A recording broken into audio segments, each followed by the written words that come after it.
Aprendendo com Chico Xavier.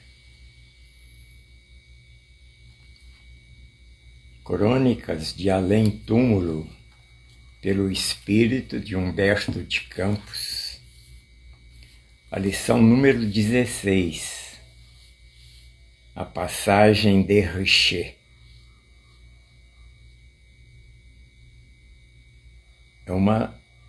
É um vídeo mais longo, pedimos a paciência do caro amigo, mas é extraordinária. É um missionário na área psicológica.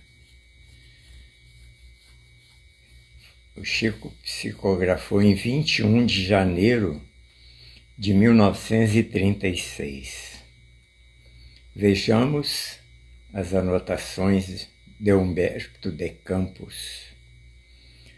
O Senhor tomou lugar no tribunal da sua justiça e, examinando os documentos que se referiam às atividades das personalidades eminentes sobre a terra, chamou o anjo da morte, exclamando: nos meados do século findo, partiram daqui diversos servidores da ciência que prometeram trabalhar em meu nome no orbe terráqueo, levantando o moral dos homens e suavizando-lhes as lutas.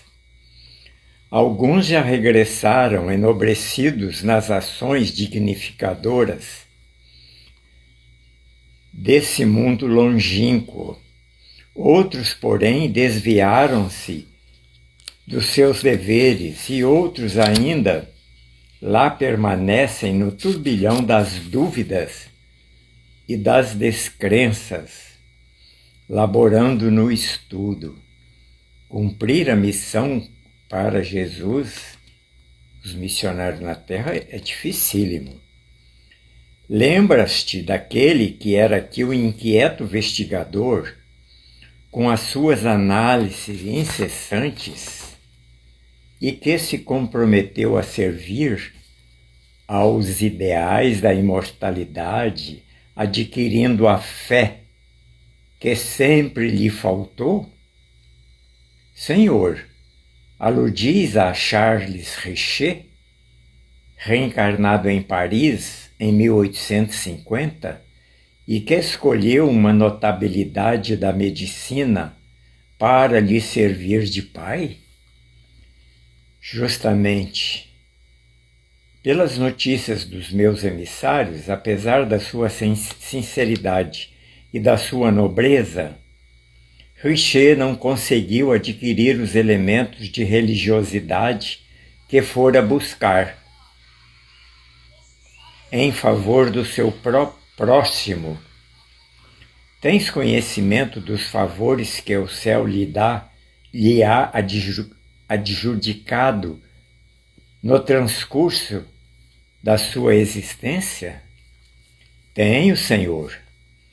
Todos os vossos mensageiros lhe cercaram a inteligência e a honestidade com o halo da vossa sabedoria. Desde os primórdios das suas lutas na terra, os gênios da imensidade o rodeiam com o sopro divino de suas inspirações. Dessa assistência constante lhe nasceram os poderes intelectuais, tão cedo revelados no mundo. Sua passagem pelas academias da Terra, que serviu para excitar a potência vibratória de sua mente, em favor da ressurreição do seu tesouro de conhecimentos, foi acompanhada pelos vossos emissários com especial carinho.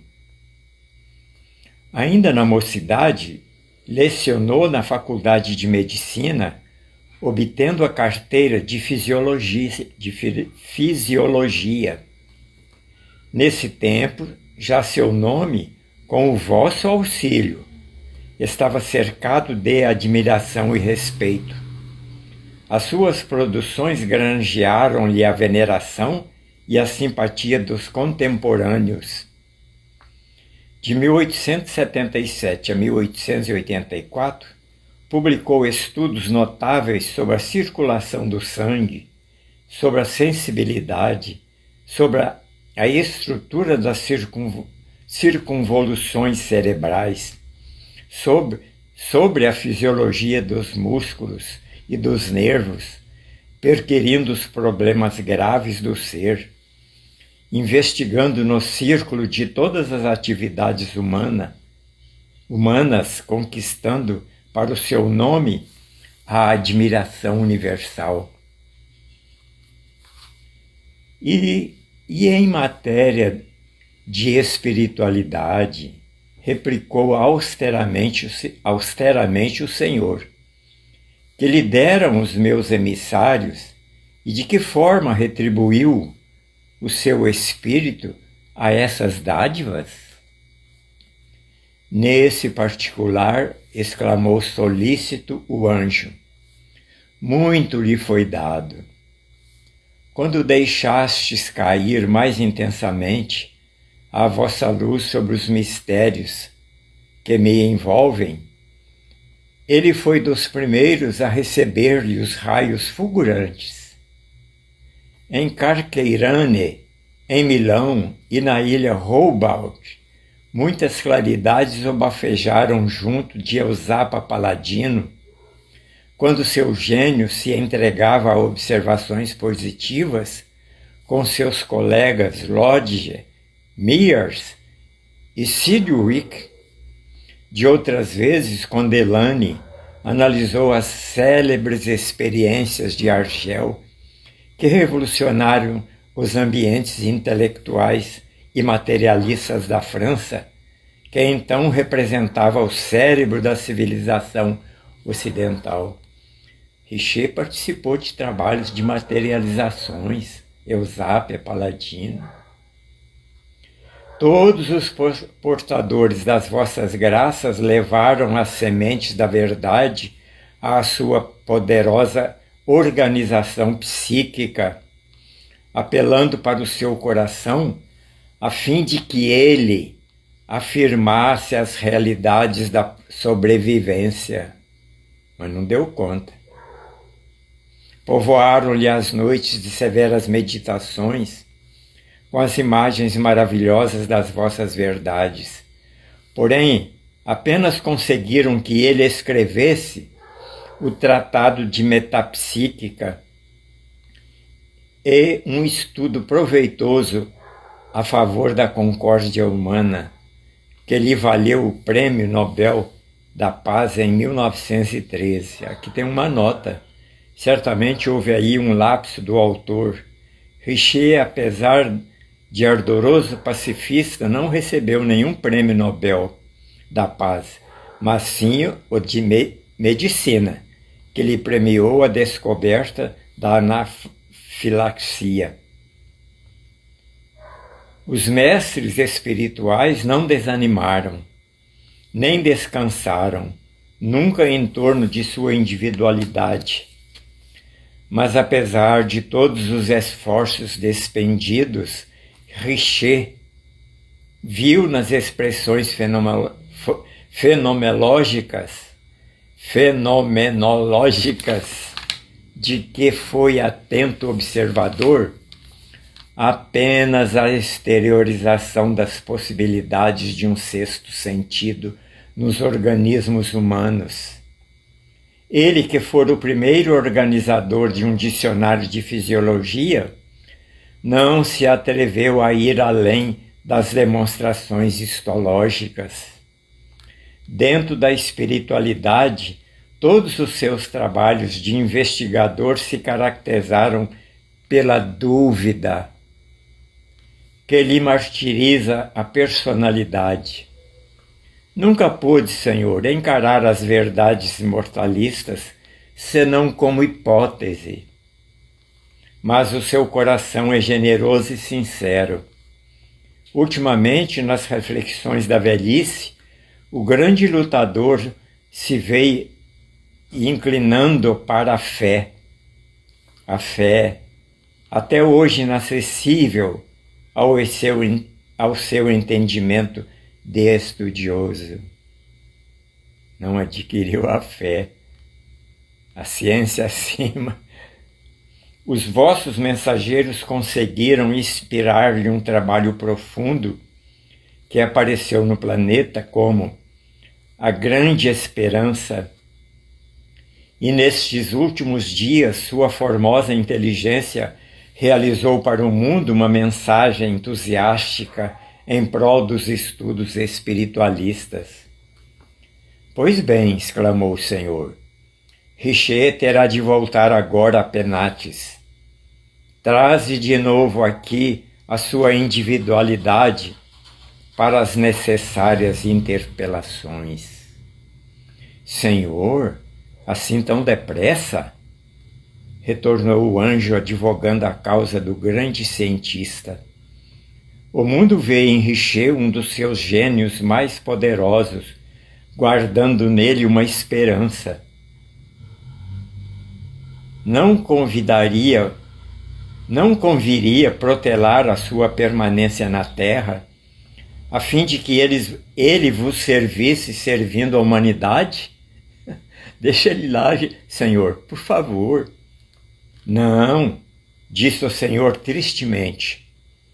Se após 85 anos de existência na face da terra, ele não pôde adquirir com a sua ciência a certeza da imortalidade, é desnecessária a continuação da sua estada nesse mundo.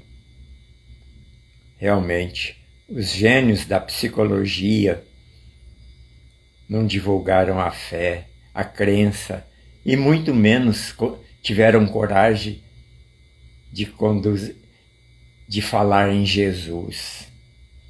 Como recompensa aos seus esforços honestos em benefício dos irmãos em humanidade, quero dar-lhe agora, com o poder do meu amor, a centelha divina da crença que ele não deu conta, coragem de transmitir para a humanidade.